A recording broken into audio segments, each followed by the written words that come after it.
एक माँ जिसकी आज इकलौती बेटी की शादी है। माँ बेटी को वेडिंग गिफ्ट के तौर पर एक बैंक अकाउंट की पासबुक देती है। तो बेटी अपनी माँ से पूछती है ये क्या है। माँ कहती है कि ये मेरी तरफ से एक छोटा सा वेडिंग गिफ्ट है। ये बैंक अकाउंट की पासबुक है। यह तुम्हारे जीवन की खुशी के लम्हों को संजोए रखेगी। आगे जब भी तुम दोनों की जिंदगी में कोई खुशी का मौका आए तो अपनी तरफ से इसमें कुछ पैसे डिपॉजिट करना। जितनी बड़ी खुशी उतनी ज़्यादा रकम, और उसके आगे लिख भी देना कि आज ये खुशी का मौका है, इसलिए इतने पैसे जमा किए हैं। आज मेरी बेटी की शादी है तो मेरे लिए भी खुशी का दिन है, इसलिए मैंने इसमें 1,000 रुपये भी डिपॉजिट कर दिए हैं। और आगे डिस्क्रिप्शन में लिख भी दिया है कि आज मेरी बेटी की शादी है, इसलिए मैं 1,000 रुपये इसमें जमा करती हूँ। बेटी को अपनी माँ का दिया गिफ्ट बहुत प्यारा लगा। बेटी ने घर जाने के बाद यह बात अपने पति से की तो पति को भी यह चीज़ बहुत अच्छी लगी और कहने लगा कि ये तो बहुत अच्छा तरीका है अपने जीवन की खुशी के लम्हों को फिर से याद करने का। दोनों अब इंतज़ार ही कर रहे थे कि कब इसमें अगला डिपॉजिट हो। दोनों नए नए बहाने ढूंढते थे पैसे जमा करने के लिए। कभी भी कि आज हम बाहर खाना खाने इसलिए 300 रुपये, आज पहली बार शॉपिंग करने गए इसलिए 500 रुपये, आज हस्बैंड का जन्मदिन है 800 रुपये, आज वाइफ का जन्मदिन है इसलिए 800 रुपये। ऐसे करते करते उसमें एंट्रीज भी बढ़ती गई और अमाउंट भी, और उसमें काफ़ी पैसे इकट्ठा हो गए थे। शादी को कई साल बीत जाने के बाद दोनों में कुछ दूरियां बढ़ने लगी तो दोनों में छोटी मोटी नोकझोंक होनी शुरू हो गई थी।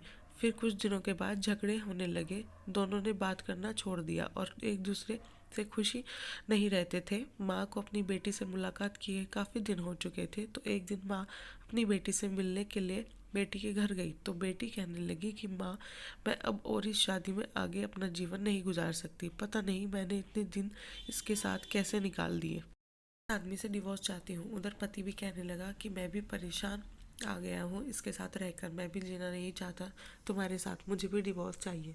माँ ने कहा ठीक है तुम दोनों अलग हो जाना, लेकिन याद है मैंने तुम्हारी शादी के लिए दिन तोहफे में एक पासबुक दी थी। बेटी पासबुक निकाल कर लाई तो उसमें देखा कि उसमें बहुत पैसे जमा है।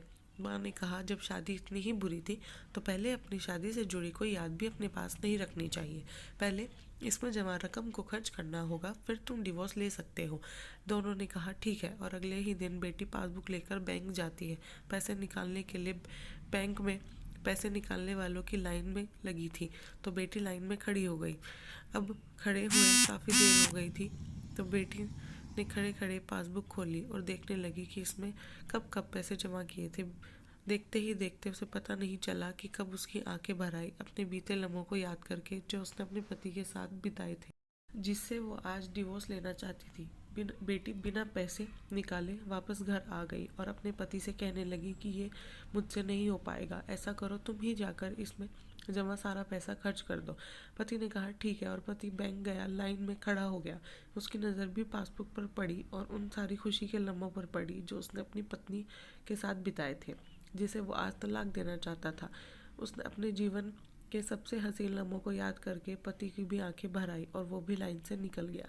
पति घर आया और पासबुक अपनी पत्नी के हाथ में दी तो पत्नी पासबुक में देखती है कि उसमें आज ही के दिन 5,000 रुपये जमा हुए हैं, और उसके आगे लिखा है कि आज खुशी का दिन है कि मुझे एहसास हो चुका है कि वो उसे छोड़ने जा रहा था जिसे वो सबसे ज़्यादा प्यार करता है। मैंने फैसला कर लिया है कि अब बाकी की सारी ज़िंदगी उसी के साथ बिताना चाहता हूँ। यह देखकर दोनों की आंखें भर आई और गले लगाकर सब खूब रोए और प्रॉमिस किया कि अब वो एक कभी नहीं लड़ेंगे।